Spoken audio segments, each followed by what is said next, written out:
Uh, Hello, it's Mark Bryant, the Public Information Officer, the Health Department. Apparently, we were having a microphone issue, and we're checking to see now if it still sounds clear.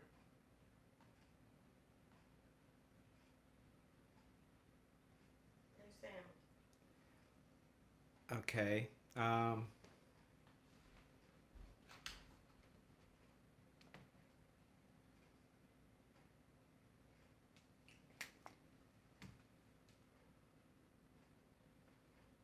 okay, it sounds okay. All right.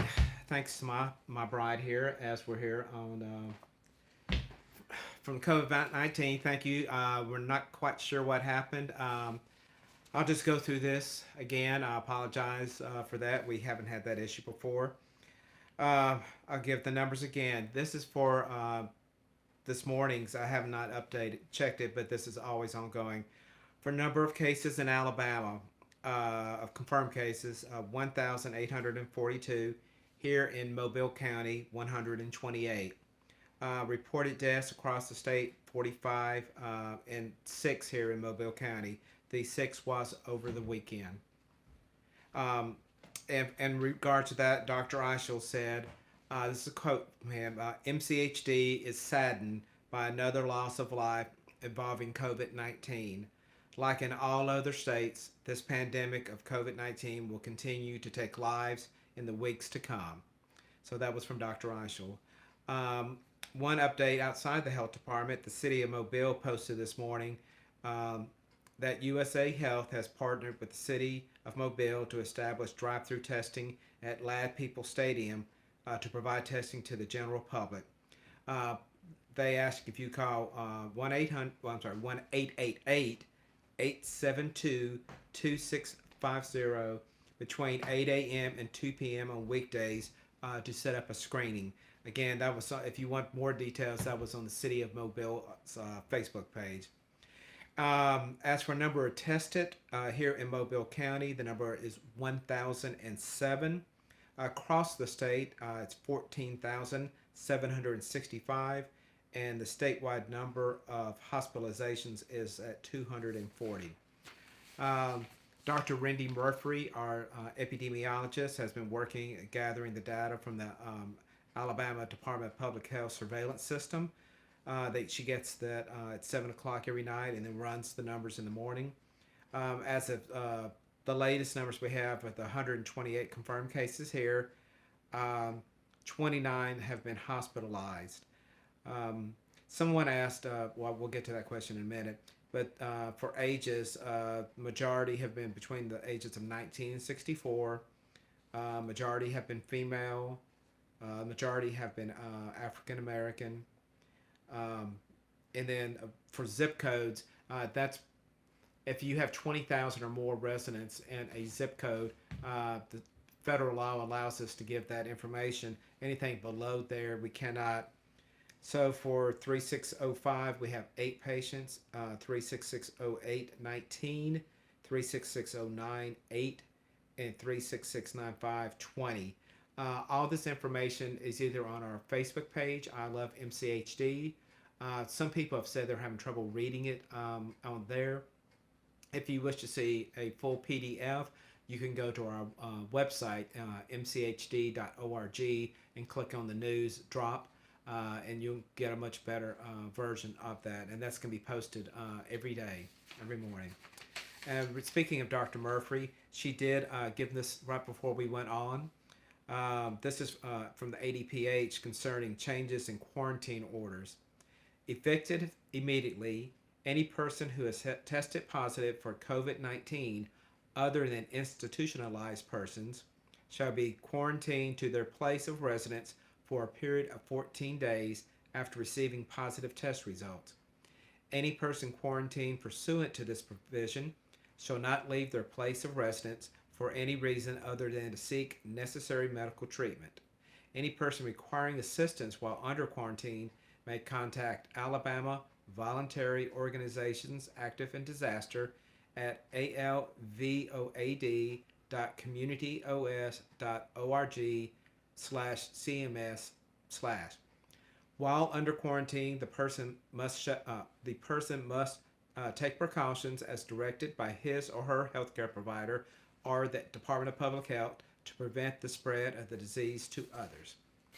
Um, because we did not have this Facebook update on Saturday and Sunday, we've had a lot of questions from the public and the media. Uh, we ask if you if you have a direct question, please email it to me to mbryant Bryant at mchd.org. Some people are posting questions on our Facebook post, and we have so many different posts concerning COVID-19. There's a good chance it's not going to be seen. So please, if you have a question that you want answered, please email it to me, and we'll see if we can get that for you. One question we had, could you give a daily update on the number of people who are admitted to each of our hospitals? While we are doing everything we can to impress upon the public the seriousness of COVID-19, we remain under HIPAA constraints and must be careful to release only the minimum amount of information necessary. Releasing the specific number of patients being treated for this virus at each individual hospital presents a possibility of that information being used to identify specific individuals. Now, this is really the hospital's information, so it's not our information to give. If a particular hospital wishes to give that, that's totally up to them, but we can't ask them to do that. How many hospitalized patients have been discharged at this point? This was in regards to the 22 that we had on our characteristics of the day. I've been told we do not have that information. Our infectious disease and outbreak investigators have been focused on the initial interviews of newly diagnosed patients. Those other cases are ongoing, and we hope to have more complete information as this progress goes. So you understand, every new case needs to be investigated as quickly as possible. So our staff is limited. So, as we get more cases, there's more, people that need to be attended to. What is considered a fever for employees to stay home? We go by the CDC requirement, which calls a fever any temperature of 100.4 degrees Fahrenheit. You can get more information on that at cdc.gov/quarantine. And here's one from one of our readers. Is there a way to do an antibody test to see if we've had it? Yes, a positive antibody test would be an indication of previous infection. Is it possible to get an antibody test? MCHD does not have COVID antibody tests. The city of Mobile has done some, but we don't know officially who can offer the COVID antibody test. Is there any plan to do widespread tests of nursing homes or assisted care centers in the county?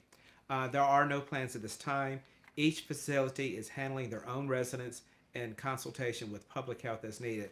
Most people don't know, throughout the year, we're always preparing for emergencies. You have to be, so our emergency preparedness department with Erin Coker and Brittany and Latasha, their staff, all during the year, they have the Healthcare Coalition, which they work with all our area hospitals, nursing homes, and other entities that be vital during an emergency. So they have been working and meeting way before COVID-19 was ever identified. So there's a good line of communication between all of them. Let me ask this one last one. They were asking about masks. With the CDC guideline for people to wear masks, what masks work, what masks don't, how do you wear them, how do you clean them, and who should wear them, such as adult versus children, healthy versus underlying conditions. The CDC continues to study the spread and effects of the novel coronavirus around the United States. We know from recent studies that a significant portion of individuals with coronavirus lack symptoms, which is asymptomatic, and that even those who develop symptoms pre-symptomatic can transmit the virus to others before showing symptoms. This means that the virus can spread between people interacting in close proximity, for example, speaking, coughing, or sneezing, even if those people are not exhibiting symptoms. In light of this new evidence, the CDC recommends wearing cloth face coverings in public settings where other social distancing measures are difficult to maintain, such as grocery stores and pharmacies, especially in areas of significant community based transmission. You can find out more on that from the cdc.gov/coronavirus website. And the last question, which we answered previously, go ahead and answer again. Are we seeing clusters or hotspots emerge within the county? We report the number of cases by zip code daily for Mobile County for zip codes with greater than 20,000 population. In general, and as expected, we are seeing the highest number of cases reported in zip codes with the highest population. We see a small number of cases reported in the most rural areas of the county. So again, if you have any specific questions you want to ask to us about COVID-19, you can call our hotline. It's 410-MCHD 6243. We have a lot of answers and questions on our Facebook page, which is I Love MCHD. So just remember, try to practice social distancing, the 6 feet barrier. A lot of that has to do with the sneezing and the coughing range around people. Try to keep your hands clean. Soap and water does a great job. If you're out in the road or in the field, the hand sanitizer is a great substitute as long as it's got 60% alcohol. And try to keep high contact areas clean. Doorknobs, desks, steering wheels, anything that you're going to touch a lot. Just try to keep those clean, because if someone has coughed in their hand and they touch a doorknob, you come and touch that doorknob behind them. You touch your mouth, scratch your eye, it's a good chance you're going to get the infection inside of you. So until tomorrow, be safe out there, and we'll just see you again, and hopefully we will not have any more audio problems. Thank you.